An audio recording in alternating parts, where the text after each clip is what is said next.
असम में सैलाब का कहर अब भी जारी है। अब तक 85 अफराद अपनी जान गंवा चुके हैं, जबकि करीब 1,78,000 लोग अब भी बाढ़ से मुतासिर हैं।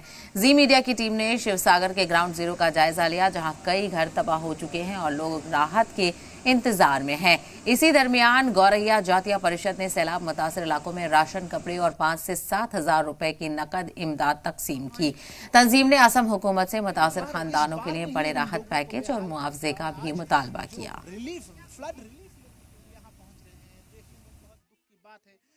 मैं अभी शिवसागर के बाढ़ से विध्वस्त होने वाले जगह पर ग्राउंड जीरो पहुंच चुका हूं। मैं एक घर में पहुंचा हूं। घर का हालत बहुत ही खराब हो चुका है। 13 दिन पहले सबसे बड़ा बाढ़ यहां पे हुआ था और बाढ़ के कारण कई लोगों की मौत हो चुकी है। और हम ग्राउंड जीरो आज पहुंचे हैं और हमारे वीडियो जर्नलिस्ट दिखाएंगे किस तरह से टूटता हुआ घर, बाढ़ के कारण ये घर टूट चुका है। एक आशियाना था लोगों का, ये घर टूट चुका था। पूरे ऊपर तक जो टीना है, टीन के ऊपर तक पानी गया था, छत के ऊपर तक पानी चला गया था। और उसके बाद यहाँ पे जो बाढ़ का तांडव देखा गया था। हम ग्राउंड जीरो से घर में जो लोग रहते थे उनसे बातचीत करने जाएंगे। उनका क्या कहना है, क्या हुआ था उस दिन। वो हमको मालूम नहीं था। जब आया था वो थोड़ा थोड़ा नदी में पानी आ रहा था। हमको मालूम नहीं था। वो 6 बजे तक हमारा भीतर में पानी घुस गया और मामा को बोला पानी आ रहा है। अब घर में ही थे? हाँ, घर में ही थे। और भाई दोनों थे, वो बाहर थे। और माँ को मैं निकाल कर बाहर लेकर गया। वहाँ पे शॉट, हमारा फोन में एक शॉट है, हाँ, दूसरे घर का। वहाँ पे रहा 2 दिन तक। हम कुछ खाया भी नहीं, पिया भी नहीं, पानी भी नहीं मिला है खाने के लिए। वो बारिश का पानी पीकर हम 2 दिन वहाँ तक रहा।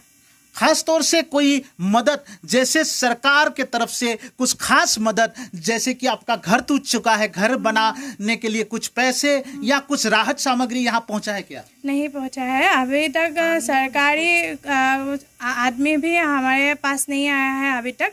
वो 3 दिन के बाद हमारा विधायक आया था, मयूर जी। वो पानी का बोतल और बिस्कुट देकर गया है। सिर्फ पानी का बोतल और बिस्कुट? हाँ, और कुछ नहीं दिया? और कुछ भी नहीं दिया है। और सरकारी चावल और दाल वो हमको मिला है। परंतु अभी तक कोई संगठन यहाँ पहुँचा है क्या आपको घर के मदद करने के लिए? कोई संगठन? हाँ, असम जातीयतावादी युवा सत्ता परिषद केंद्रीय समिति का पलक संगमय डांगरिया जी हमारे पास आया था। आर्थिक भावेও মানে আমাক সহায় কৰিব বিচাৰে। हेल्प किया था आपको? पैसे से हेल्प किया? और कौन आया आपका यहाँ पे?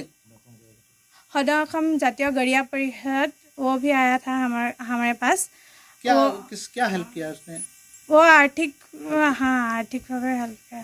अभी घर पूरा टूट चुका है बाढ़ में? हाँ, बाढ़ में टूट चुका है। अभी हमारा रहने के लिए जगह भी नहीं है, घर भी नहीं है। हम वो माने रास्ते में सो रहा है अभी।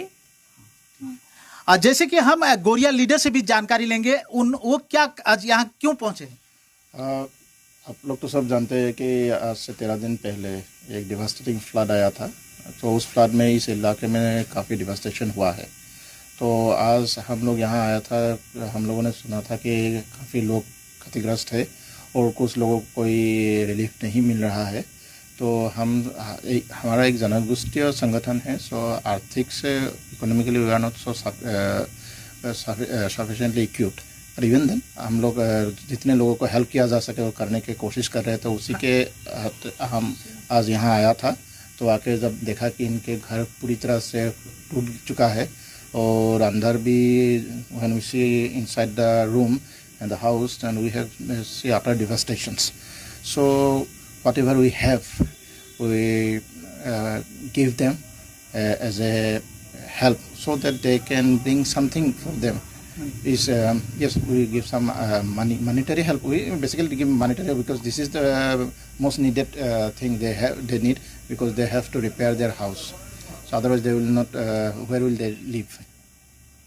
देखा जाए तो ये घर हम जहां अभी मौजूद है वो पूरी तरह से टूट चुका है। और अभी यहाँ पर मदद करने गोरिया जो इंडिजिनस मुस्लिम जो संगठन है गोरिया जातीय परिषद वो पहुंचे हैं और यहाँ पे आर्थिक सहायता दी है। और यहाँ पे जो लड़की रहती थी उनसे बातचीत करके पता चला है कि अभी तक कोई भी सरकारी मदद जैसे कि पैसे की मदद घर बनाने के लिए वो अभी तक नहीं मिल पा रहा है। देखा जाए तो लगातार अभी भी बाढ़ का खतरा शिवसागर जिले में बना हुआ है।